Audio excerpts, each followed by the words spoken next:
Every week, I bought groceries for an elderly woman who lived alone. "You're throwing money away," my wife said. Then one afternoon, a black SUV pulled into our driveway. A man in a suit stepped out and asked for me. "That woman was my grandmother," he said. "Her will mentioned only you." The black Escalade pulled into my driveway at 3:47 p.m. on a Wednesday afternoon in late September, its tinted windows reflecting the autumn sun like dark mirrors. I was in my garage organizing tools, trying to keep busy since I'd taken the afternoon off work, when I heard the engine's low purr cut through the quiet suburban stillness. My wife Angela was supposed to be at her sister's house in Portland, wouldn't be back until evening. I stepped out onto the driveway as the driver's door opened and a man emerged, mid-30s, charcoal suit that probably cost more than my monthly mortgage payment, shoes polished to a mirror shine. He looked at me with an expression I couldn't quite read, something between grief and calculation. "Are you Michael Brennan?" he asked, his voice carrying the careful enunciation of someone who'd gone to expensive schools. I nodded, wiping grease from my hands onto a rag. "That's me." He extended his hand for a shake, his grip firm and professional. "My name is Jonathan Hartley. I'm the executor of my grandmother's estate. Evelyn Hartley passed away 6 days ago." The world tilted slightly. Mrs. Hartley was dead. I'd just seen her on Sunday, had brought her the usual groceries, had sat with her for tea while she told me stories about her late husband who'd fought in Korea. I'd been buying groceries for Mrs. Hartley every Sunday for the past 2 years, ever since I'd found her struggling with bags outside the Safeway on Coleman Street. She was 83 then, frail but stubborn, refusing help until her bag had torn and oranges rolled across the parking lot. I'd helped her gather them, loaded her groceries into her ancient Buick, and she'd looked at me with those sharp blue eyes and said, "You're a kind man. I don't meet many kind men anymore." The next Sunday, I saw her again at the same store, and I offered to help carry her bags. She lived alone in a small house 3 blocks from the grocery store, a neat craftsman with a garden she could no longer maintain. Her husband had died 15 years earlier, her only son had passed from cancer a decade ago, and her grandchildren, she said with a sad smile, were too busy with their important lives to visit an old woman in Seattle. So I started making it a routine. Every Sunday morning, I'd do my own shopping, and then pick up the items on the list she'd given me the week before. Milk, bread, cat food for the tabby she'd named Churchill, the specific brand of tea she preferred, the crossword puzzle books she loved. I'd bring everything to her house, help her put it away, and usually end up staying for an hour or two, drinking tea and listening to her stories. Angela had been supportive at first. "That's sweet," she'd said when I told her about Mrs. Hartley. "It's good to help people." But as the weeks turned into months, her tone changed. She started commenting about the time I spent there, the money I was spending on someone else's groceries. "You know we're trying to save for the new kitchen," she'd say. "Every little bit counts." I'd point out that I was spending maybe $50 a week, that Mrs. Hartley was on a fixed income and struggled to afford groceries, that it was the decent thing to do. Angela would sigh and let it drop, but her disapproval hung in the air like smoke. By the second year, she was openly hostile about it. "You're throwing money away," she'd said just last month. "That woman probably has family who should be taking care of her. Why is it your responsibility?" I'd tried to explain that Mrs. Hartley didn't have anyone, that her grandchildren never visited, that she was alone in the world. Angela had just rolled her eyes and gone back to scrolling through her phone, and I'd felt a familiar distance open between us, the same distance that had been growing for the past 3 years of our 5-year marriage. Now Jonathan Hartley was standing in my driveway telling me his grandmother was dead, and something about the way he was looking at me made my stomach clench with an anxiety I couldn't name yet. "I'm so sorry for your loss," I managed. "Mrs. Hartley was a wonderful woman. I didn't know she'd passed." Jonathan nodded, his expression softening slightly. "The funeral was 3 days ago. Small service, family only. My grandmother specifically requested that in her will." He paused, and I saw him weighing his next words carefully. "Mr. Brennan, my grandmother's will is quite specific on several matters. She left detailed instructions, and one of those instructions concerns you. Would you mind if we spoke inside? This is a conversation that requires some privacy." I led him into my living room, offered him coffee that he declined, and we sat facing each other across my coffee table, while my mind raced with possibilities. Why would Mrs. Hartley's will mention me? Had she left me something as a thank you for the groceries? Maybe a small memento, one of the books she'd loved, something sentimental? Jonathan pulled a leather portfolio from his briefcase and extracted several documents. "My grandmother updated her will 8 months ago," he said. "She was very clear about her wishes, had them reviewed by 3 separate attorneys to ensure there could be no challenge to her mental capacity or the validity of her decisions." He slid a document across the table, and I saw it was a copy of a will, multiple pages, dense legal language that made my eyes glaze over. "I'll summarize the relevant portions," Jonathan continued. "My grandmother's estate is valued at approximately $4.2 million. This includes her house, which is worth about $800,000, various investments and savings accounts, and a life insurance policy." I felt the number hit me like a physical blow. $4.2 million. I'd known Mrs. Hartley lived modestly, but I'd assumed she was struggling financially like so many elderly people on fixed incomes. It had never occurred to me that she might be wealthy. Jonathan's expression had shifted, and now I could read it clearly. Suspicion mixed with barely concealed anger. Of that $4.2 million, he said, his voice tight, my grandmother left $1.5 million to you, Michael Brennan. The house and all its contents, plus half of her investment portfolio. The room spun. I couldn't have heard that right. What? My grandmother left you $1.5 million, Jonathan repeated, each word clipped and precise. She left detailed notes explaining her reasoning. She wrote that you were the only person in the final years of her life who showed her genuine kindness without expectation of reward. That you cared for her when her own family couldn't be bothered to visit. The accusation in his tone was unmistakable now. I saw where this was heading, and my chest tightened with the unfairness of it. I didn't know about any of this, I said. I helped your grandmother because she needed help, not because I expected anything in return. Jonathan's laugh was bitter. That's what you say now, but you spent 2 years cultivating a relationship with a wealthy, isolated elderly woman. You were at her house every week. Clearly you knew exactly what you were doing. Anger flared hot in my chest. Your grandmother told me you never visited. She said her grandchildren were too busy with their important lives. Where were you when she needed groceries? When she was lonely? When she fell in her bathroom last winter and couldn't get up for 6 hours until I came by to check on her? Jonathan's face flushed red. We had our reasons for keeping our distance. Family matters you wouldn't understand. But that doesn't give you the right to manipulate an old woman into changing her will. I stood up, my hands shaking with rage. I never asked your grandmother for anything. I never even knew she had money. I'm not accepting this inheritance. Give it to her family where it belongs.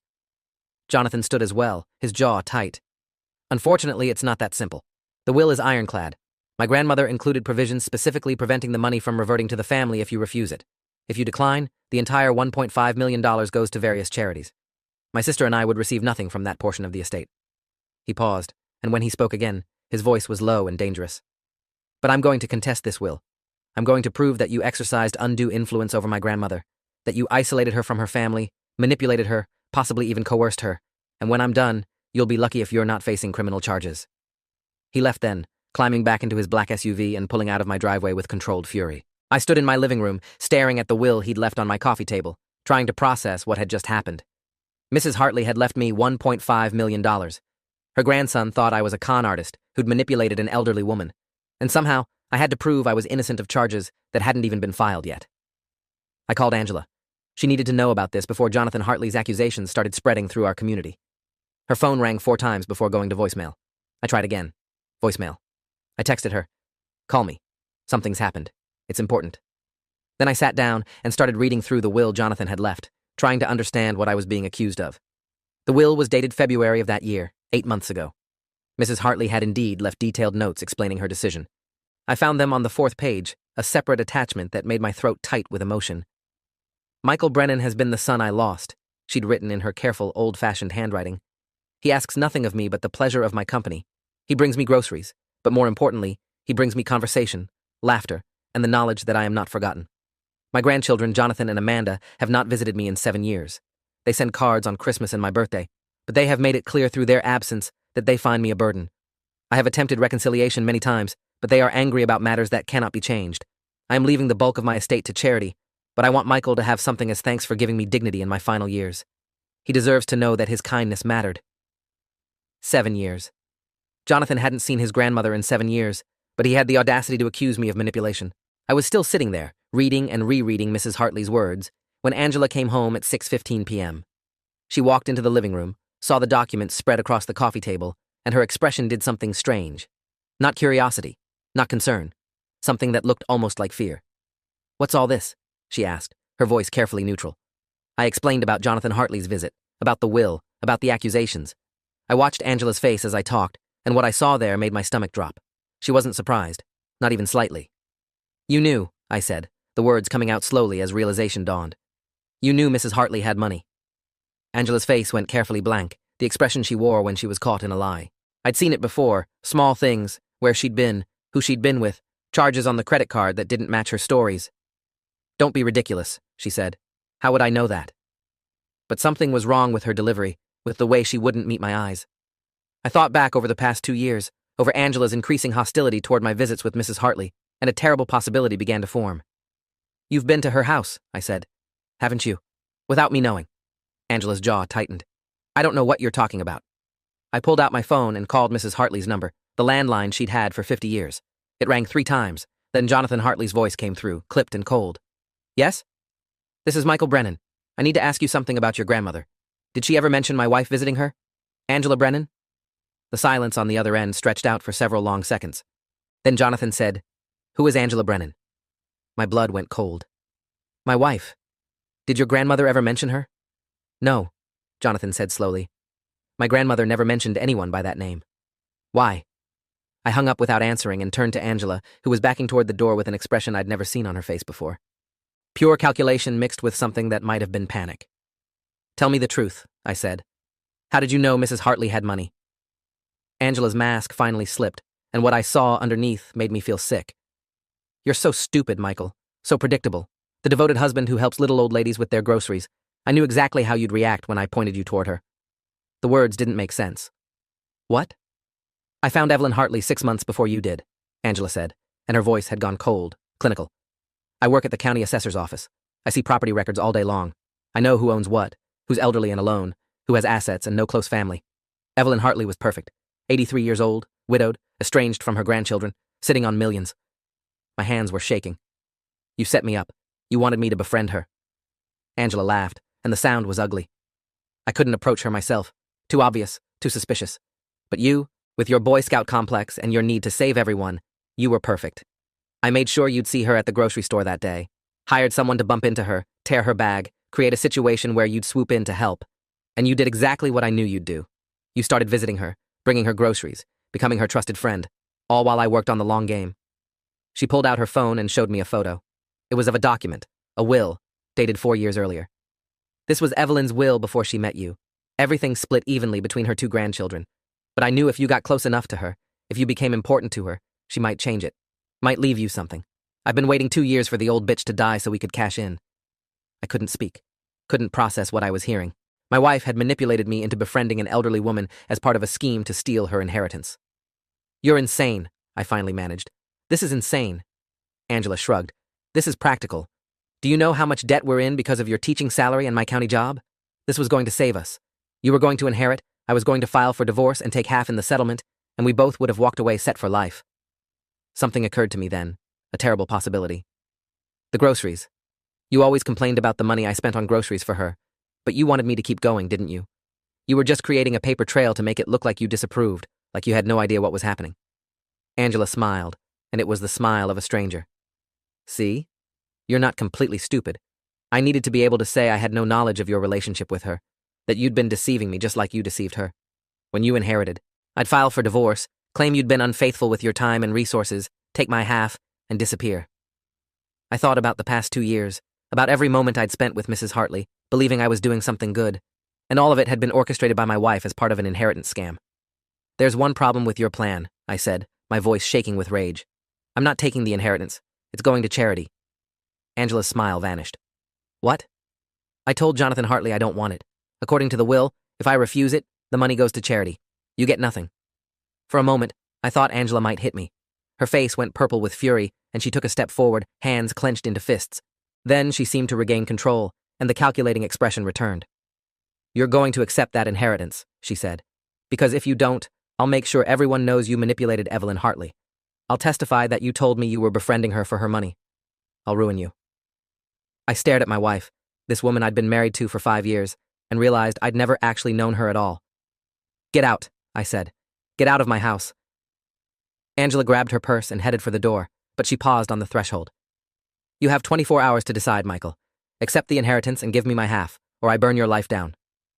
She left, and I stood in my living room surrounded by legal documents, trying to figure out how my life had turned into this nightmare. I needed help, needed someone who could tell me what my options were. I called my brother David, an attorney who practiced family law in Tacoma. He listened to the whole story without interrupting, and when I finished, he was quiet for a long moment. This is complicated, he said finally.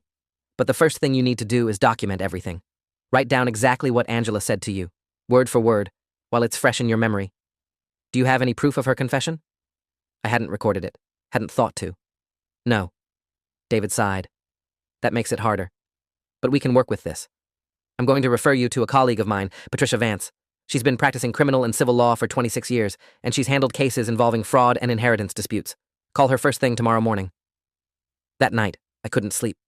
I lay in bed thinking about Mrs. Hartley, about our conversations, about the way she'd light up when I arrived on Sundays. Had she sensed something was wrong? Had she known her grandchildren had abandoned her, not realizing that I'd been sent to her as part of a scam? I thought about Angela's confession, about her cold calculation, about the fact that she'd spent 2 years manipulating me into befriending an elderly woman for money. And I thought about Jonathan Hartley's accusation that I'd exercised undue influence over his grandmother. He was wrong about my motives, but he was right that something wrong had happened. Just not what he thought. At 7 a.m., I called Patricia Vance's office. Her secretary scheduled an emergency consultation for 10 a.m. that morning. Patricia was maybe 50, gray hair cut short, sharp eyes that missed nothing, and a handshake that projected absolute competence. She listened to my story, took notes, asked pointed questions, and when I finished, she leaned back in her chair and studied me. "Mr. Brennan, I need you to be completely honest with me. Did you know about Mrs. Hartley's wealth before her death?" "No," I said. "I thought she was living on a fixed income, struggling to make ends meet. That's why I was helping her with groceries." Patricia nodded. "And did you ever discuss her will with her? Ever suggest she leave you anything?" "Never," I said. "I didn't even know she'd changed her will until Jonathan Hartley showed up at my house." Patricia made more notes. "Your wife's confession is damaging, but without a recording, it becomes a he said she said situation. However, if what you're telling me is true, Angela may have committed several crimes: conspiracy to commit fraud, attempted theft by deception, possibly even elder abuse if she had any direct contact with Mrs. Hartley." I thought about something Angela had said. She mentioned she'd been to Mrs. Hartley's house. She said she'd been waiting 2 years for her to die. Could she have done something to speed that along? Patricia's expression went very serious. "That's a significant allegation. Do you have any evidence to support it?" I didn't, but the thought had planted itself in my mind and I couldn't shake it. Mrs. Hartley had been in good health for her age, active and sharp. Then suddenly, 6 days ago, she'd died. What had Jonathan said? He hadn't mentioned how she died, just that she'd passed. "I need to find out how Mrs. Hartley died," I said. Patricia picked up her phone. "I'm going to call a friend of mine, Detective Lawrence Burton, 32 years with Seattle PD, now working as a private investigator. If there's something suspicious about Mrs. Hartley's death, Lawrence can find it." Detective Burton arrived at Patricia's office an hour later. He was in his 60s, graying beard, the kind of steady, competent presence that immediately put me at ease. I told him everything, and he listened with the patience of someone who'd heard 1,000 strange stories and learned never to dismiss anything as impossible. "I'll look into it," he said. "But I need you to understand something, Mr. Brennan. If your wife did harm Mrs. Hartley, proving it will be difficult. The autopsy, if there was one, would have been cursory for an 83-year-old woman with no obvious signs of foul play. But I'll check the death certificate, talk to the medical examiner, see what I can find." He paused. "I also need to investigate your relationship with Mrs. Hartley. I believe you, but Jonathan Hartley doesn't, and if this goes to court, I need to be able to prove your innocence definitively." I gave him permission to access my bank records, phone records, anything that would show the pattern of my visits to Mrs. Hartley. "Look for anything," I said. "I have nothing to hide." The next few days were a nightmare of waiting. Angela had moved out, was staying with someone I didn't know, and had already hired her own attorney. She filed for divorce on Thursday, citing irreconcilable differences and demanding half of any inheritance I might receive. Jonathan Hartley filed his challenge to his grandmother's will on Friday, alleging I'd exercised undue influence. I was being attacked from both sides, by my wife who'd set me up, and by the grandson who thought I was a con artist. Detective Burton called me on Saturday morning. "I found something," he said. "Mrs. Hartley's death certificate lists the cause as cardiac arrest, which isn't unusual for someone her age. But I talked to her neighbor, a woman named Dorothy Gibson, who's been living next door for 30 years. She said Mrs. Hartley had a visitor the night before she died. A woman, mid-30s, blonde hair. Dorothy didn't think much of it at the time, assumed it was a home health aide or relative." My heart started pounding. "Angela has blonde hair." "I'm aware," Burton said. "I've seen the photos from her social media. Dorothy identified her from a photo lineup. Angela was at Mrs. Hartley's house the night before she died." I felt sick. "What do we do with this information?" "I've already contacted the medical examiner's office," Burton said. "I've requested they review the autopsy. Look specifically for signs of poisoning or other causes that might have been missed in the initial examination. But Mr. Brennan, you need to prepare yourself. If Angela did something to Mrs. Hartley, this is going to get much worse before it gets better." The medical examiner's office called Burton back on Monday. They'd found something in Mrs. Hartley's tissue samples, traces of digitalis, a heart medication Mrs. Hartley had never been prescribed. In high doses, digitalis could cause cardiac arrest in elderly patients, and the symptoms would look like natural heart failure. Someone had given Mrs. Hartley digitalis the night before she died. Someone blonde, in her 30s, who looked exactly like Angela. Patricia Vance filed a motion to delay the probate proceedings pending a criminal investigation. Jonathan Hartley's attorney tried to block it, but when the police officially opened a homicide investigation into Evelyn Hartley's death, everything came to a screeching halt. Angela was questioned by detectives on Wednesday morning. She denied everything, said she'd never met Mrs. Hartley, had never been to her house. But Dorothy Gibson had identified her. And when police searched Angela's car, they found something that destroyed her alibi completely. A prescription bottle for digitalis, prescribed to Angela's mother who'd died of heart failure 3 years earlier. Angela had kept her mother's medications, and she'd used them to murder Mrs. Hartley. The arrest happened on Thursday afternoon. I watched from Patricia's office as detectives led Angela out of her sister's house in handcuffs, her face a mask of fury. She saw me standing there and screamed, "This is your fault! You ruined everything!" The trial took 8 months to begin. In that time, Detective Burton uncovered the full scope of Angela's scheme. She'd been researching elderly, wealthy individuals for over a year before she found Mrs. Hartley. She'd created an elaborate plan to use me as an unwitting accomplice, to have me build a relationship with Mrs. Hartley while she waited for the inheritance. But Mrs. Hartley hadn't died quickly enough. And Angela, drowning in debt and desperate for money, had decided to speed things along. The prosecution's case was overwhelming. They had Dorothy Gibson's identification of Angela. They had the digitalis found in Angela's possession. They had phone records showing Angela had been tracking Mrs. Hartley's habits for months. And they had my testimony about Angela's confession, corroborated by other evidence. Angela's defense attorney tried to argue that I was the real criminal, that I'd manipulated Mrs. Hartley and was now framing Angela to cover my own guilt. But it fell apart when the prosecution presented the evidence that Angela had set up our initial meeting with Mrs. Hartley. They'd found the woman Angela had hired to bump into Mrs. Hartley at the grocery store, and she testified that Angela had paid her $200 to create a situation where I would step in to help. The jury deliberated for 6 hours. Guilty of first-degree murder. Guilty of conspiracy to commit fraud. Guilty of elder abuse. Angela was sentenced to life in prison without possibility of parole. Jonathan Hartley dropped his challenge to his grandmother's will after the trial. He came to my house one evening, looking exhausted and ashamed. "I'm sorry," he said. "I thought you were the monster. I didn't know my grandmother was actually murdered." I asked him why he and his sister had stayed away from Mrs. Hartley for 7 years. His answer was quiet and full of regret. "My grandmother disapproved of my sister's marriage, said terrible things, threatened to disinherit us if Amanda went through with it. We were young and angry and we cut her off. By the time we realized how stupid we'd been, too much time had passed. We didn't know how to bridge the gap." He looked at the ground. "My grandmother tried to reconcile. She sent letters, called, sent gifts on our birthdays. We ignored all of it. And now she's dead. And the last 7 years of her life are just gone. We can never get them back." I thought about Mrs. Hartley's loneliness, about her desperate attempts to reconnect with her family, about how she'd told me her grandchildren were too busy for her. She'd been protecting them, even then, making excuses for their absence instead of telling me they'd abandoned her over a disagreement. "She loved you," I told Jonathan. "She talked about you and Amanda all the time. She never stopped hoping you'd come back." Jonathan's eyes were wet. "I know. I read her journals after she died. Every entry mentioned us, worried about us, hoped we were happy. And we never gave her a chance to know." He stood to leave, but paused at the door. "The will stands, Mr. Brennan. My grandmother wanted you to have that money, and you deserve it. You gave her something we couldn't. You gave her dignity and companionship when we were too proud to forgive a stubborn old woman for being human." He left, and I sat in my living room thinking about Angela's scheme, about how she'd tried to use kindness as a weapon, about how her greed had led her to murder. And I thought about Mrs. Hartley, who'd been killed by someone trying to steal from her, who'd died alone, except for the grandson who'd finally come back too late. I accepted the inheritance, not because I wanted the money, but because Mrs. Hartley had chosen to give it to me, and refusing it would be another way of abandoning her. I used it to establish a foundation in her name, the Evelyn Hartley Foundation for Elderly Support. It funds grocery delivery services, companionship programs, legal advocacy for elder abuse victims. Every year, we help thousands of isolated elderly people connect with their communities and families. Jonathan and Amanda Hartley serve on the foundation's board. We meet quarterly to discuss programs and funding, and sometimes, after the meetings end, we sit and talk about their grandmother. They tell me stories from when they were children, when she was younger and less lonely, when their family was whole.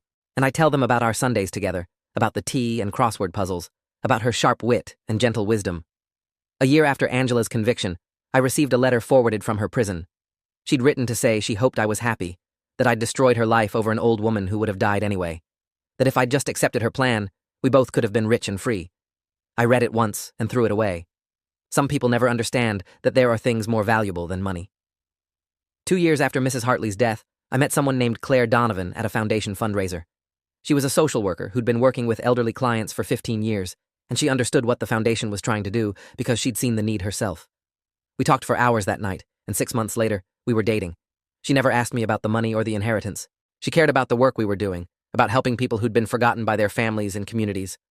I married Claire in a small ceremony with Jonathan and Amanda Hartley in attendance, witnessing me marry someone who actually cared about the same things I did. Someone who saw kindness as strength, not weakness to exploit. 3 years after Mrs. Hartley's death, the foundation had helped over 15,000 elderly people. We'd prevented 12 cases of financial elder abuse, reunited 38 families who'd been estranged, and provided over 1 million hours of companionship services to isolated seniors. I thought about this sometimes, about how Angela's greed had led to something good, about how Mrs. Hartley's death had created a legacy that would help thousands of people she'd never met. Every Sunday, I still buy groceries, not for one person, but for whichever elderly client our foundation identifies as needing help that week.